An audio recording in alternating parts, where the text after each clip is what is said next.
All right, thank you for your patience. Welcome to our Dharma discussion here today. Okay, thank you. So I recite this refuge part. Some are participating right now. So page number 4, and you remember 3 jewels, okay? Until awakening, I take refuge in the Buddha, the Dharma, and the Supreme Assembly by the merit of generosity and other perfections. May I attain Buddhahood for the benefit of all beings. Until awakening, I take refuge in the Buddha, the Dharma, and the Supreme Assembly by the merit of generosity and other perfections. May I attain Buddhahood for the benefit of all beings. Until awakening, I take refuge in the Buddha, the Dharma, and the Supreme Assembly by the merit of generosity and other perfections. May I attain Buddhahood for the benefit of all beings. Okay. All right, so we do have one question that I can start with here today. 2 parts, different questions. First one is how to visualize when reciting the multiplying mantra and the mala blessing mantra. Oh, yes. At that time, if you are this mala blessing, if you are reciting mala blessing mantra during the Vajrasattva practice, you can think the main mala B, the big one is there is actually three kind of piece. There are 3 pieces. So guru, and then your main yadam deity, guru and your main yadam deity, and then other malas are you can visualize this. That you can visualize as a very small kind of Vajrasattva's, each and every malas. You can visualize that, or you can visualize other your kind of gurus, lineage gurus, and other yadam deities at that moment. So actually, it says the mala blazing yadam. There's some dakinis. I think this called the dakinis of the. Anyhow, this dakini is this Amitabha Buddha's consort. Amitabha Buddha's consort. It's I think it's called Marmema, Aloki one, Aloki or Mamaki or something. And then another one is this dakini of the Amongasiddhi, the activity of all the yadams.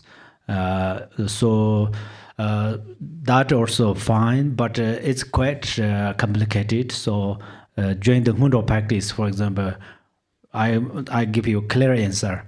When you do refuge and prostration, at that moment, center mala being is your guru and Vajradhara and your main yadam deity, and other rest of the malabis are lineage gurus. And during the Vajrasattva practice, the main is Vajrasattva, and others are also small Vajrasattvas. You visualize. And then during the mandala, same like refuge, and the Guru Yoga, same like refuge and prostration visualizations. Okay? All right, and another question. How to practice the 4 thoughts that turn the mind in our daily life? 4 thoughts. So 4 thoughts turning means actually first you should think precious human life. So Milarepa says there are 9 difficulty things, but we will discuss that next. It's related to the essence of Mahayana teaching. So at that time I will share that all of these 9 difficulty things. So first you should think, the precious human life is very difficult to obtain. But right now I obtained it. So you should think that. Why is it difficult is, for example, number one, there are many thinking beings. Some birth by the miracle. Some like mountain gods, those things.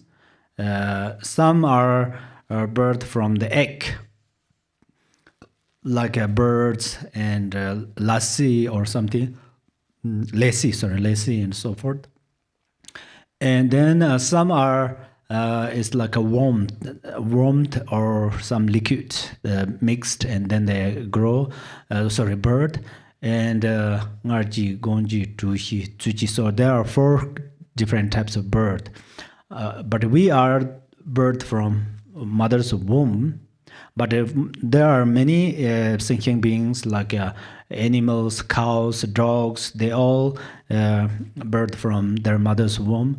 But we have a special life because number one, we understand Dharma. We can understand the Buddha nature. We can listen Dharma. And then we can experience our practices, and then we can become enlightened and so forth. So kind of this human life is very difficult to obtain, very difficult to achieve. You should feel it. Only if you don't feel it and just contemplate on there, you don't have feeling that. So anytime you practice Dharma, you should feel it. That's very important. You should feel. And then after that, it's very difficult to find a precious guru. It's very difficult. If it is not difficult, then Shakyamuni Buddha was in India in 2,500, 600 years ago. At that time, we were not there. So at that time, we were, of course, some thinking beings, but maybe at that time we were some other animals. So, but right now we found a precious precious guru, holy guru. But then it's very difficult if we found some guru, if we don't understand, we cannot communicate with the guru, we cannot ask our questions, we cannot listen their path instructions, we don't have opportunity to practice, retreat, meditate, recite, all of these things, then still like some beggars build a small house. But underneath the ground of their house, there are wish-fulfilling jewels. But they don't understand. That's where no money, no food, no job, and they feel like that. And they are hungry, thirsty, cold. So likewise, we have Buddha nature, we have Holy Guru, we have Dharma, but if we don't understand how to practice, if we don't practice it experientially, then our life is so very temporary in this world. So that's why right now this moment is very important. You should feel and you should think decisively it. And then that means precious human life, how to practice first part. And then second part is, oh, I have a precious human life, but that is a precious opportunity. It's definitely, it's changed. We miss this opportunity. Perhaps we miss this opportunity because we have another very important thing to do. For example, some Holy Guru gave Kali Chakra empowerment, but I don't have time to go there. I really love to go there, but I don't have time. Something like that. We have, and I'd really love to do retreat, but because of my financial problem, because of my family situation, we have many reasons. But right now so we have all of these opportunities, but they are very quick, very fast. It's only opportunity. Like we are like soccers. It doesn't matter you are famous, well known worldwide, but if you are basketball is in front of you, if you are right to kick that basketball, if you don't kick that ball, and then you just stand up and somebody come there and they take it away. So like with this precious human life is, it right now, unfortunately, the ignorance covered our brain and our mind and our wisdom. That's where we forgot our past lives. Otherwise, we made effort to build, to achieve this life. So many through many undertaking hardships. Eventually, we could build this. Ears can listen Dharma, eyes can read Dharma books, and tongue can read these Dharmas, mantras. Mind can visualize, and then physically we can do prostrations, offer mandalas, and help other beings. We can do lots of these things. We step by step build this one, but a lot of death limited. Only 100. Right now, see that how many people die. You should understand that how many your friends passed away, how many your family members passed away, how many people your like a roommate or classmate or Dharma friends. One day their picture comes in the Changzhou burning away afflictions board or this frame. Oh my! So then sooner or later, we have same story. So that's where right now is opportunity, great opportunity. So we should really feel it. Sometimes means meditate on impermanence. You are going to little bit kind of. You should feel like you are just stand up on a how to say wall. If you step other side, you fall there. Step another side, you fall down. So almost like that. So right now, I am not sick, so I will not die. Somebody die in the car, very fancy car. Somebody die in the airplane. They did not discuss. We will die together. Recently in Washington, the air crash. There are 67 people die in same time.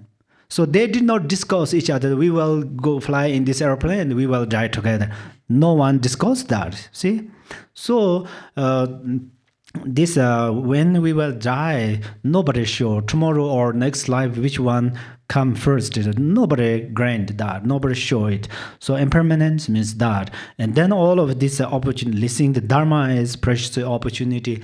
Accumulate mantra, meditate, doing retreat, and participate these teachings. All of these are golden opportunities, so don't miss these opportunities. So that is the second one.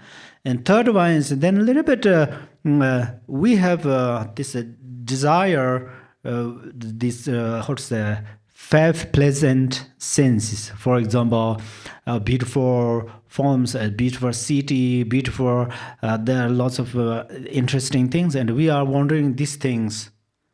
And then Dharma means, it's difficult things to do.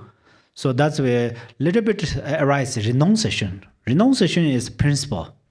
Without renunciation, then it's difficult to achieve a great result of Dharma practice.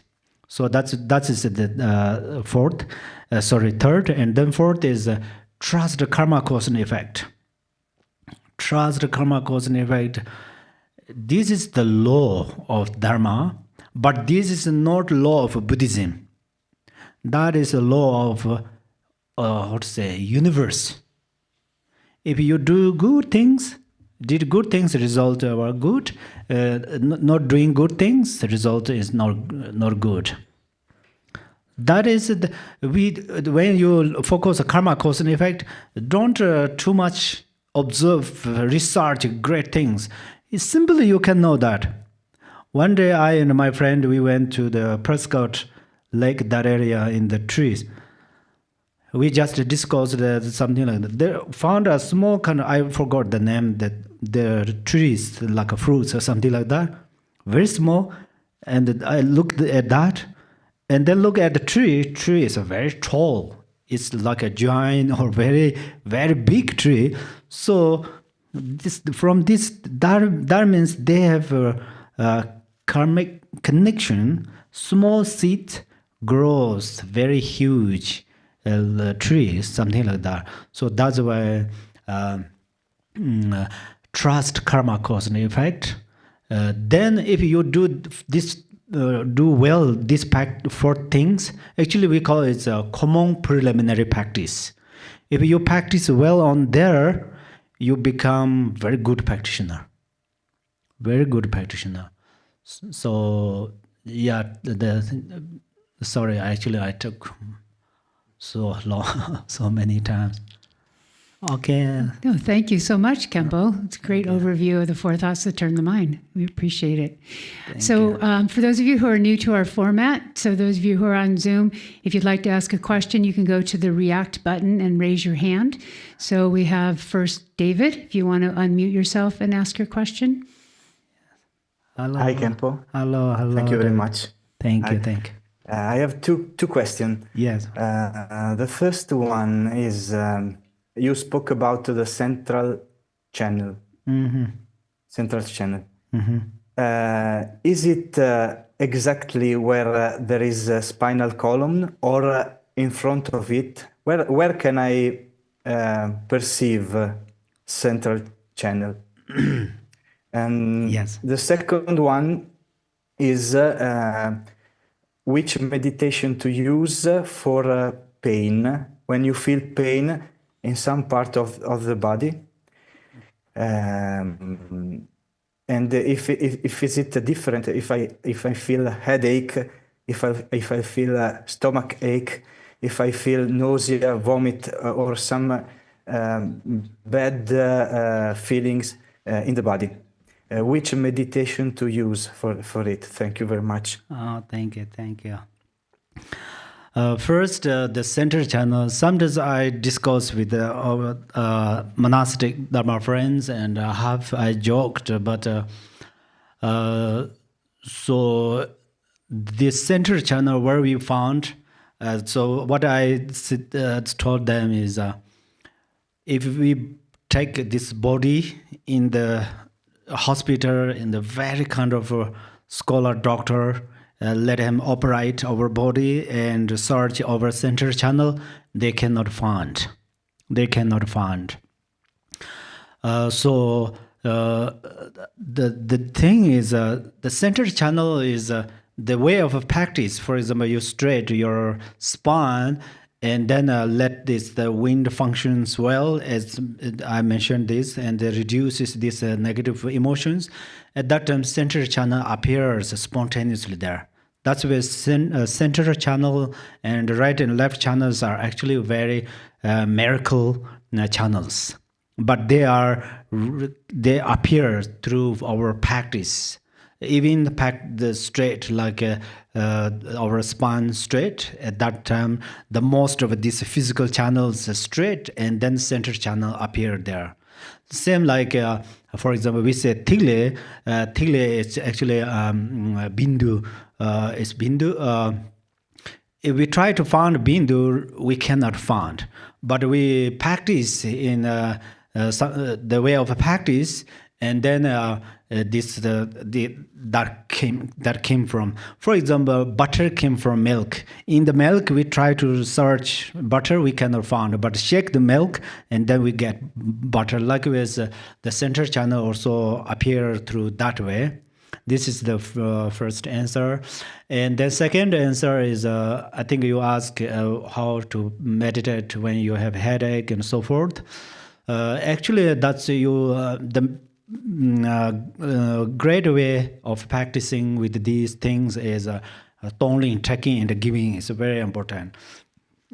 Taking means at that time, you don't want to particularly taking from others, take others' problems, because you are headache or you have your stomach something, and then what should you think is, may this painful feeling purifies all sentient beings' headache and the stomach problems.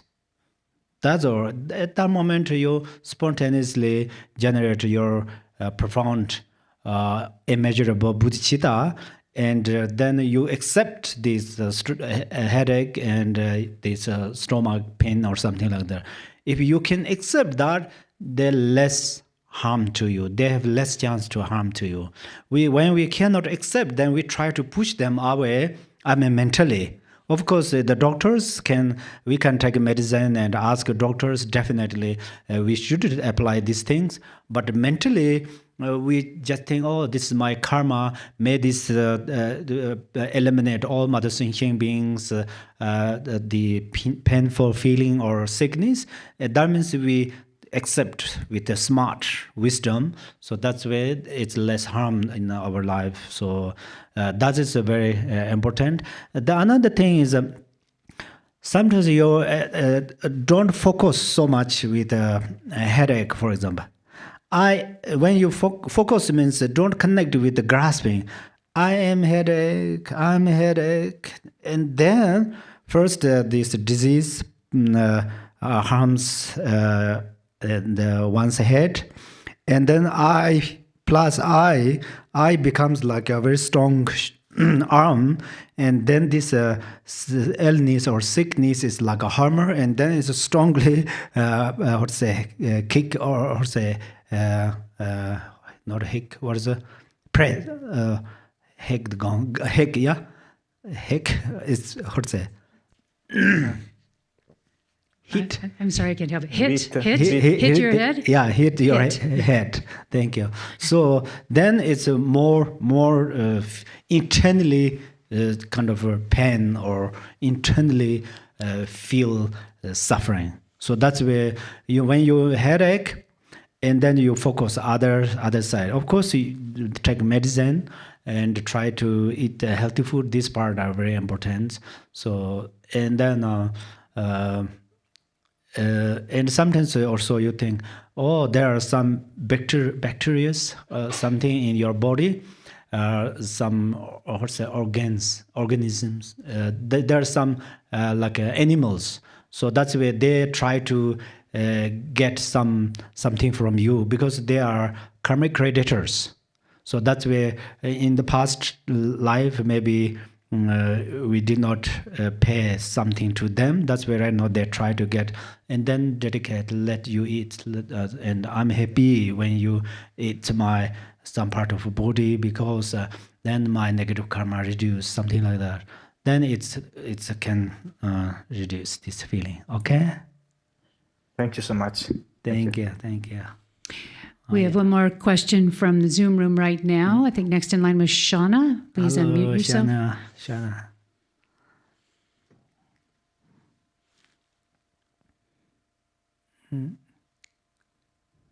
Thank you for your patience.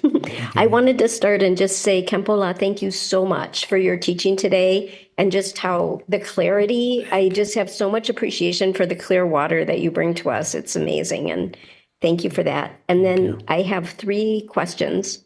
The first one is, today in our talk, which of the winds does the tongue to the upper palate support?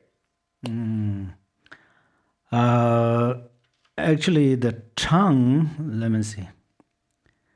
That's self-pride.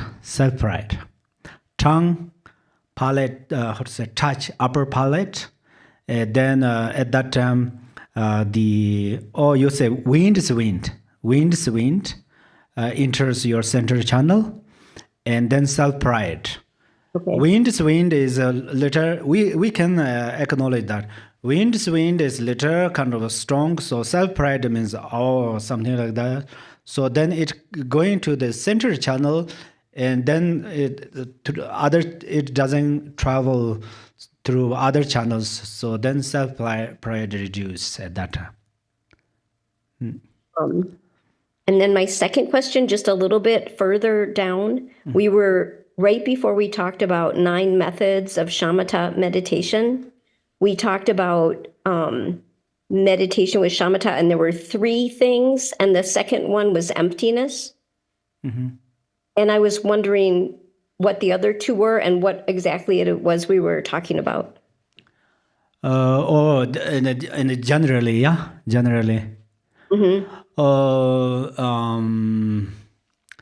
Actually, it's a jun mumba me, jun sima me ba means not fixate. Like basically, they don't fixate. Because yeah, that means you don't fixate on the object. For example, you are focusing your breath at that time, or this is a breath or something, then you can, this long breath, short breath, don't focus on, you don't explain through your mind, just apply breath and then just focus on there. Mumba meba means then, Dharma means fruition. At that time, you don't make big hope. Or may I, especially during the moment of your meditation, you don't make big hope. I get some great experiences. This is a very important part because many our Dharma friends, of course, that's in other hand is good, but sometimes we have very big hope to accomplish something. We experience a small kind of fruitions. Then we are sometimes dissatisfied with this, and then eventually, when we conclude at that time, conclusion, then what is we feel is, oh, I did not join that retreat. I have nothing. During this meditation period, I have nothing. I recited many mantras with thousands of these malas, but it doesn't benefit. Sometimes we feel like that. And then in the reality, that is emptiness, as you said that. I think these are the 3 things. Great. Thank you so much. And then my last question is, so my experience right now in this world and in our country is that I find myself very compelled to be engaged and to be present physically. And the 2 specifics are showing up for some protests, and number 2, showing up to witness, like when ICE comes into a school or comes into a workplace, and to be a present witness for that. And my question is, as long as I'm able to stay present with vast open space in those situations, as much as possible, like, and then retreat when I start to feel like anger or criticism or judgment or really frustrated or just darkness, then retreat into the solitary practice that you were discussing today, spending more time there. Would that be an acceptable way to proceed right now? Yes, we are Dharma practitioners, especially at the moment of Dharma practice. Any kind of obstacles or any situations occurs, then what should we think is that is karma. That's very important because, for example, when Buddha after Siddhartha turned Buddha, so he became Buddha, enlightened, and then his father was king, so his kingdom there is some war fighting, and then all of these the many people died there because they fight between kings at that time, and then but Buddha was a headache, and then his disciples asked Buddha, what is that result? And the Buddha said, oh, many of my people, my kind of a kingdom, many people die because through this war. That means in the past of time, at that time we were together, and they killed many fish. And then there was one fish they almost kill, but there's no water, and this fish jumped too much. Like when we put fish on the sand in the sun, then fish first few minutes fish jumped so much. At that time, Buddha was not Buddha, but he laughed.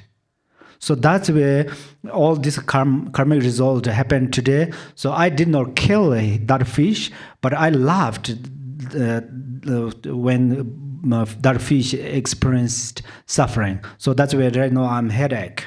Buddha said that. So that's where always we think karma is very important. And on the other hand, we should accumulate merit, generate compassion, because all the best solution and best way to create peaceful world peace and so forth is compassion. Because we say Pure Land, there are compassionate beings being together. That's where that is Pure Land. The hell realm is all angry beings being together. That's the hell realms. So from compassion, from the Pure Land, we look at the hell realm, and if we be angry in the hell realm, or if we are angry to the Lord of Mara and his servant, and then it's possible we fall in their hell realm, because the karma never betray us. So we should there are something like that when we facing towards oneself, or why I have this, why I see, why I hear, why something like that. Oh, this is my karma. And when we facing out, our mind facing outside, at that time, may all beings be happy, and may all these obstacles or whatever unpleasant things, they disappear in this world. So these two things, then that is bodhicitta and compassion. So then it helps harmony in our body, in our life. So especially during the way of practice, I think these are very helpful. Thank you, Khenpo. Thank you so much. Okay, does anyone in the temple here have a question? Please raise your hand. Oh, yeah. Anyone have a question, or I ask you? I think it's time for you to ask, Khenpo. Nobody has their hands up. Oh, thank you. I think, Brian, last time may I ask you a question? Can you hear me, Khenpo? Yes. Okay. Yes, sir. Where are you from? I'm in Billings, Montana right now. Montana. Oh, yes. Yeah. Oh, yeah. So, did you practice this four common preliminary practices, or one of these? The common, sir? Yeah, common preliminary practice, like the four thoughts? Yes, four thoughts. Yes, every day. Can you? Thank you so much. Can you share a little bit about your some part of this? Yes, I was working as a nurse, especially the last week. Impermanence is just right up in my face. You know, I've had about 2 or 3 patients pass away. And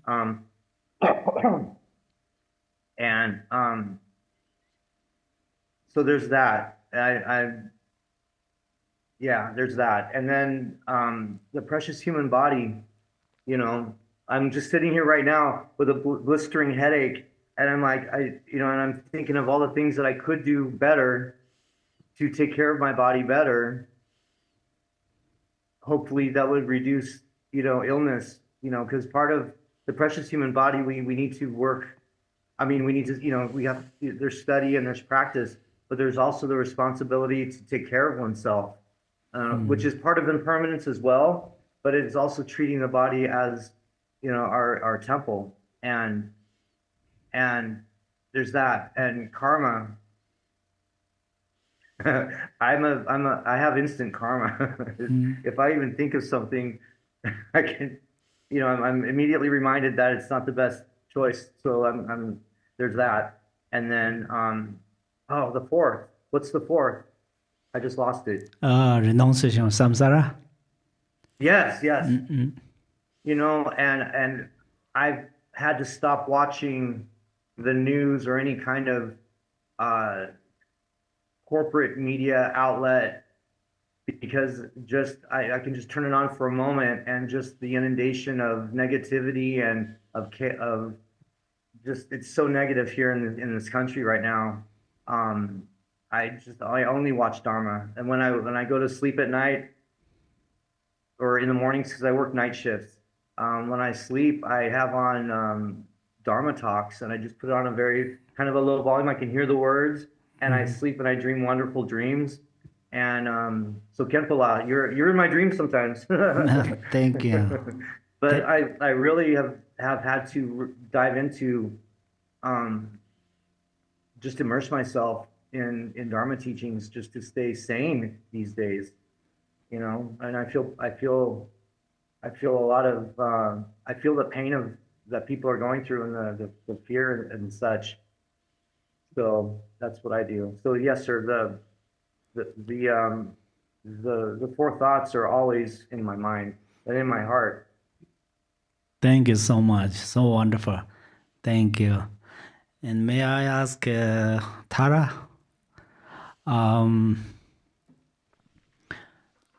When we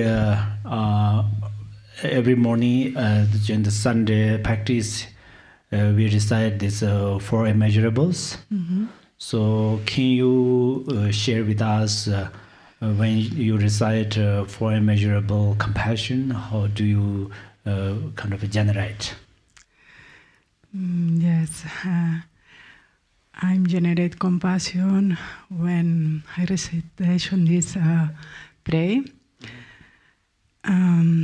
Every day after lunch also, I go to offering to the javelinas, the food. Mm-hmm.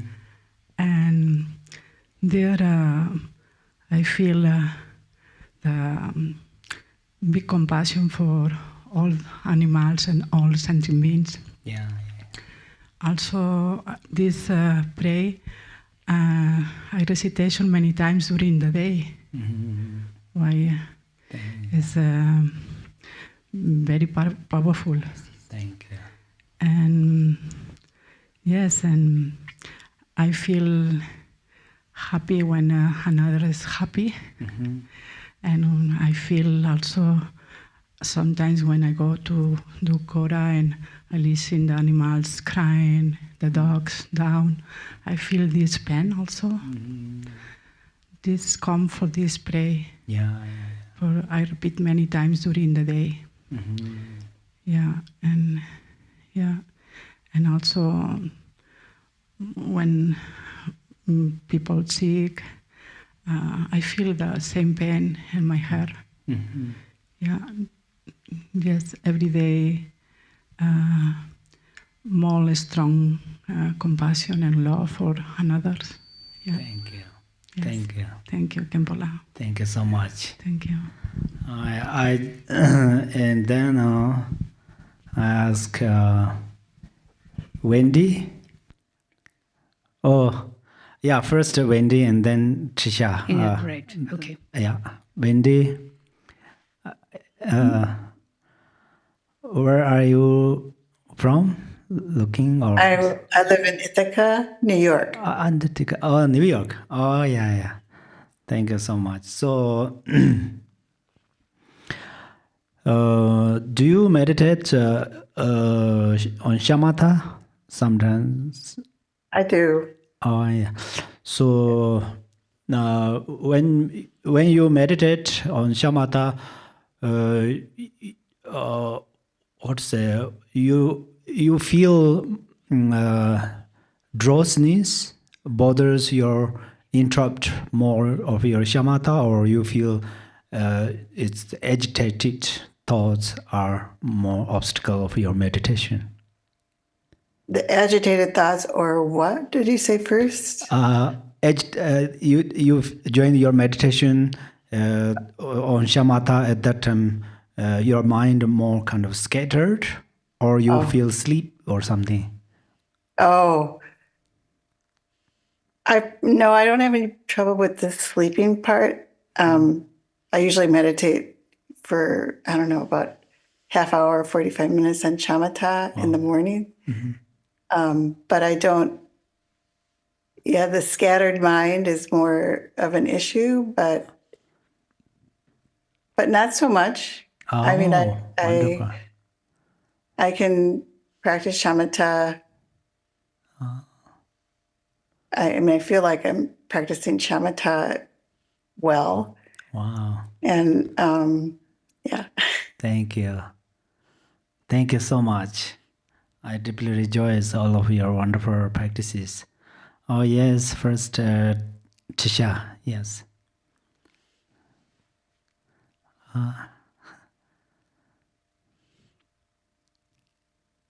Can you unmute yourself, please, Tricia? Thank you. Sorry, I don't know. We can what hear you now. heard. We can hear Okay, you good. now. Okay, sorry about that. So hello, Khenpo and everybody. Hello. And my question, as often it is, about the morning practice we had today. And actually, when we recite Shanti Deva's dedication prayer, Oh, I've noticed sometimes instead of saying, I can't remember all the words and I don't have the prayer in front of me, but it says, for women to have the strength of men. And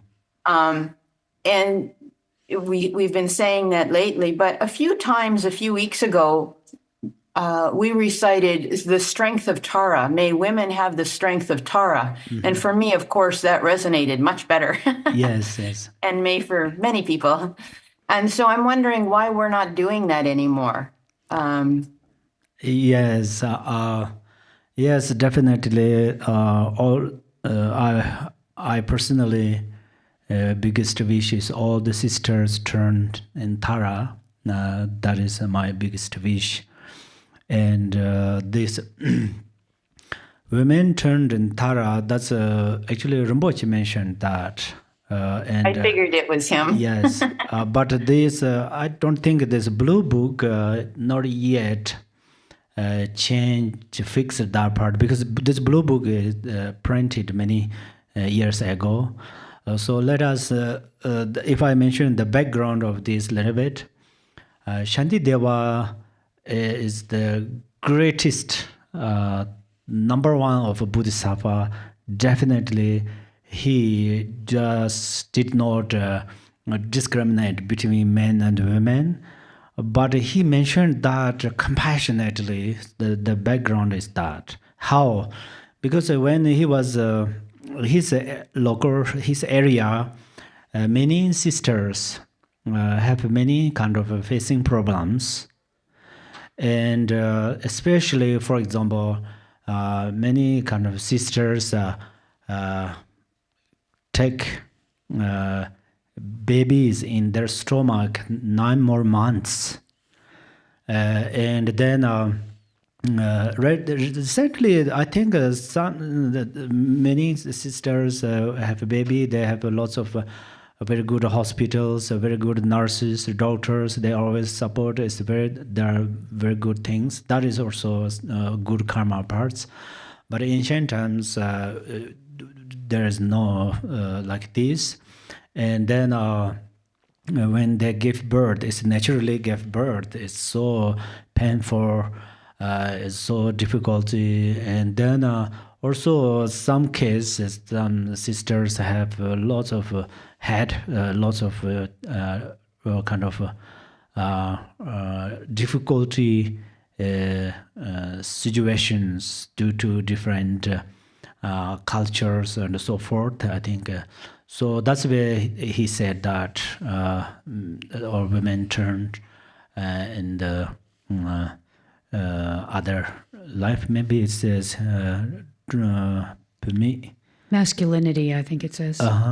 So that's it. But the Rinpoche mentioned all the women turned Tara. That's it's really wonderful. But then when we recite that, so my main answer is number one, we don't want to. I don't mean you do, but just generally, we don't want to. Even I have my mom, my sisters, so I love them very much. So that's where, behalf of them, what I can say is I'm not criticize Shantideva because I know why he said that. So as I explained, some problems I did not share it with here right now. I think because of time. Then we have no more time. So and then, but all the women turned Tara, for example. That is wonderful. But when we recite that at that time, then all of the sisters have also have huge responsibilities. Then improve more compassion. Tara appears from compassion and wisdom. So that's where Tara's activity is well for all mother thinking beings.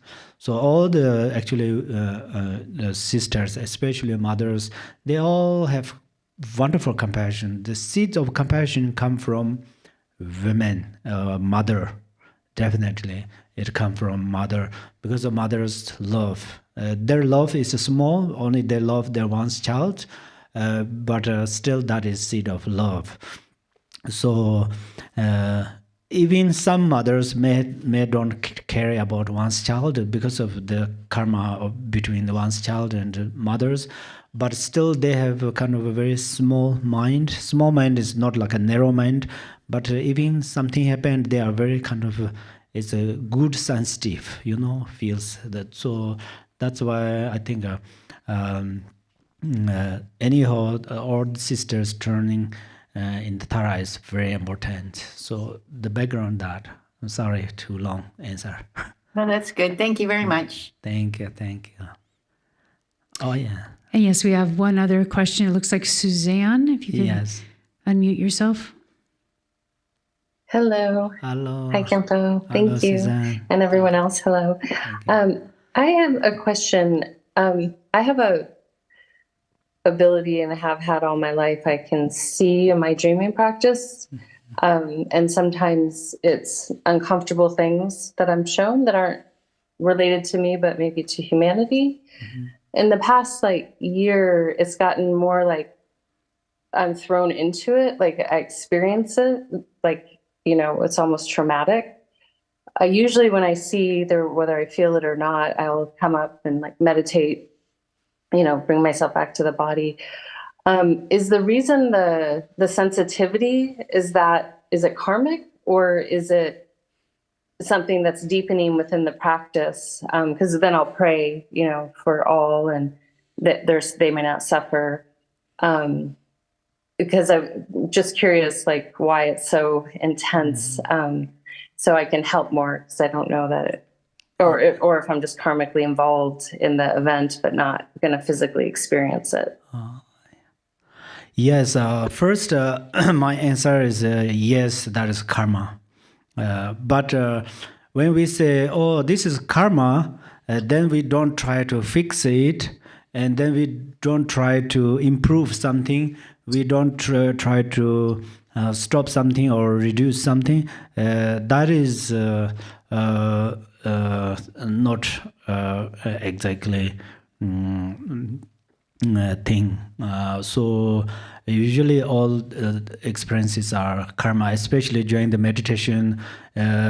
Something happened that these are karma. Karma means we always need to know karma is not something separate phenomena. Karma means action, and it is the result. So sometimes it is quite inconceivable. I will share one thing. Oh, that bird's name is that bird's name Pagan. I think it's Pagan. Pigeon? Pigeon. The bird pigeon. Pigeon is landed on a roof of a house. and then this house don't cover by the wood and other kind of how to say this wood and other things, but the roof of a house covered by the grass, and then on the floor here we keep a bowl. The bowl, in the bowl we pull a yogurt, and then we just pull yogurt here, and then pigeon landed on the roof of a house, and this pigeon's footprint appears in the yogurt. So there it says that. So likewise, sometimes without pigeon, pigeon's footprint not appear in the yogurt. But pigeons is over there, between there are many grass and other things, but still his food doesn't touch on the yogurt, still it appears there, his footprint. So karma is sometimes inconceivable, but everything is related to karma. So that's where, that is my karma. So we accept that. If we can accept karma, it solves many inner problems.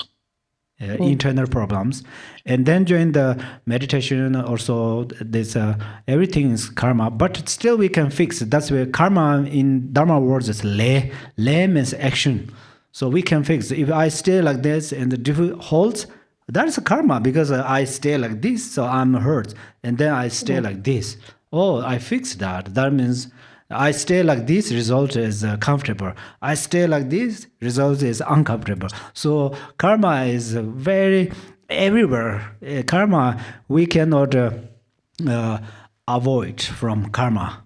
So Jimmy Lingpa says that sometimes the bird fly in the space. At that time, we try to see birds, the shadow, like a vulture, the shadow. We cannot find. But then bird fly near the earth or rock, and then his shadow is over there. Likewise, sometimes we cannot see karma cause and effect. What is the karma cause? What is the result? One by one, sometimes we can't understand only that problem. Otherwise, Buddha knows everything. So otherwise everything is karma, but still we can adjust, we can fix it. And so there is solutions. Okay. Okay, and one more question. Thank you. Yeah. If it's not in the immediately happening, it's future, is it best to keep every day, include that vision to try to correct the potential karma for the people involved, the place involved, and my relationship to it, meaning applying the practices to mitigate suffering?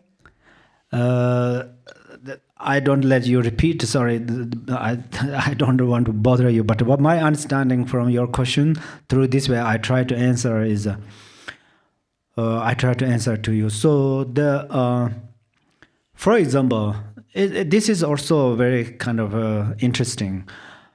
For example, you have some relation issue with someone, but you are reside Tara here. Seems what is the relation there?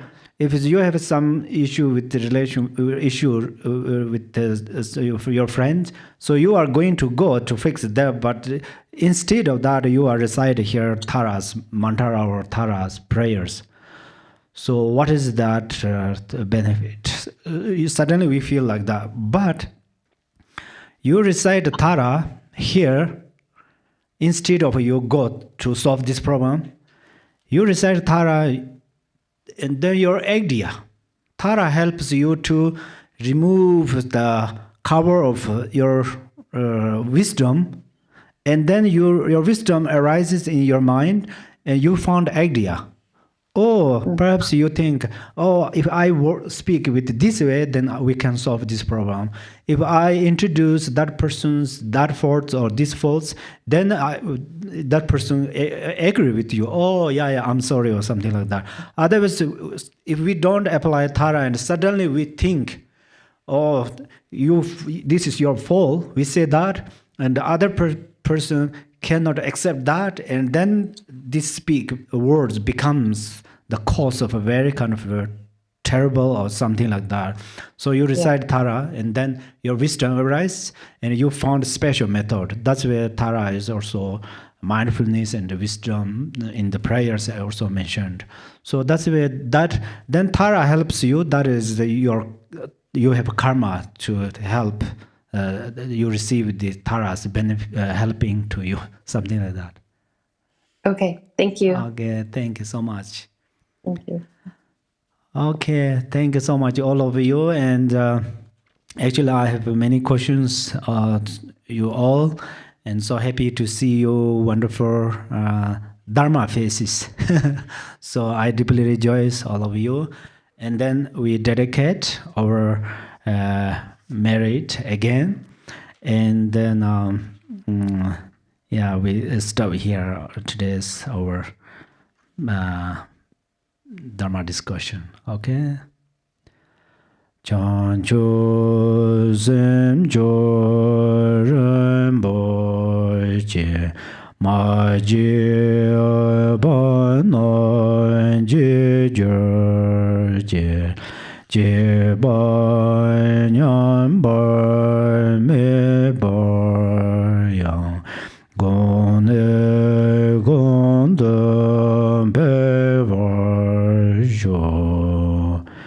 may bodhicitta, the precious and supreme mind, arise in whom it has not yet arisen. Where it has arisen, may it not decline, but ever increase higher and higher. May your all bodhicitta increase higher and higher like a waxing moon, and may you all greatly benefit your family, your friend, and all thinking beings. And have a wonderful time, okay? So feel free to unmute yourself and say goodbye to Khenpo. Thank you, very Khenpo. much. Thank you very much. Goodbye. Much, Khenpo. Thank you. Thank you, Khenpo. Love you. Thank you, I love you all. Thank you. Thank you, thank you. Thank you, Khenpo. Thank you, you all. Thank you very much. Thank you. The teachings on the meditation was very profound. Thank you so It much. was a lot for me. They're wonderful. Thank you. Yes, it was. Thank you. Thank you. See you later, people. You all have a great week. Thank you. Thank you. Bye. Bye. Bye, everyone. Oh. Thank you. Oh, yeah. Rest a while. Okay. That's fun. So nice.